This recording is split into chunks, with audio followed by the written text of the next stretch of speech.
I'm Chrisna du Plessis. I'm the founder and CEO of Siyabonga Care Village in the Western Cape in South Africa. And we focus mainly on 4 programs, which is health, disability, family preservation, and also education. Siyabonga is about 8 years old now, going in the 9th year.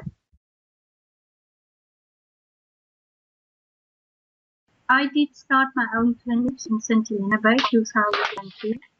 And one morning on a Saturday in December 2002, when I stopped in front of my clinic, there was a guy waiting for me, but he was very sick. He had AIDS, and his whole family died already, so he was alone, and I wanted to care for him. And when I stopped at the clinic, it was a Saturday morning, very early. When I see him laying on the ground with his hair in the sand, it just struck me for how vulnerable he was. And that's when God really talked to me in a loud voice and said, go and open a place, care for them, and that will be your lifetime commitment. So I did really take that calling, but I opened first in 2005. I opened a facility where I could take in these people and care for them. And as the program progressed, a lot of other programs started because there was a big need. It was so easy for us to start a small daycare center. We started with about 5 or 6 children. We currently have 15 kids. So because we've been working with persons with disability, and it was just amazing to see how the kids was referred, how we could interact with the primary caregiver to give them also the same training. So yes, it made a huge difference in the community. The biggest impact is for the child. The children did start living again, because so in the past they never were stimulated, they were never really talked to, they was just lying there and the days was long. Now they active and they laughing and they really part.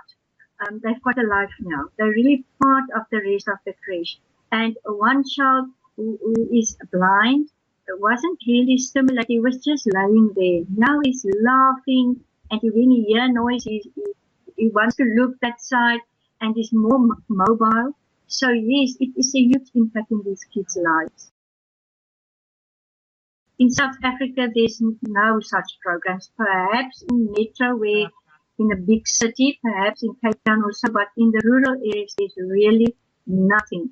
And for me, it was so wonderful to give training for the staff, to empower the staff, because they are working with these kids the whole day, or with the adults, and they only did care for them. They didn't really stimulate them. Yeah.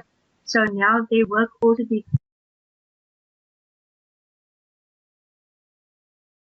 things you have in your home can stimulate kids like that, like just the touching.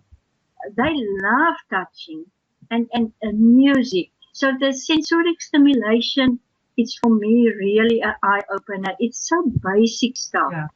And we always thought it's rocket science and it must be big, but it's so small. It's a small things these kids love and want it, and they really feel part of society. Most of the days in the past, they were really hide from the public eye. So this changed. The kids is now part of society. They enjoy the other kids.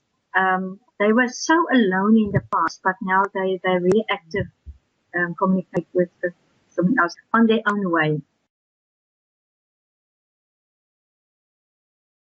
Siyabonga is very fortunate to be part of the Uhambo outreach, and if it wasn't for you guys, we will still sit here in the rural areas without any assistance, without really knowing how to stimulate these kids.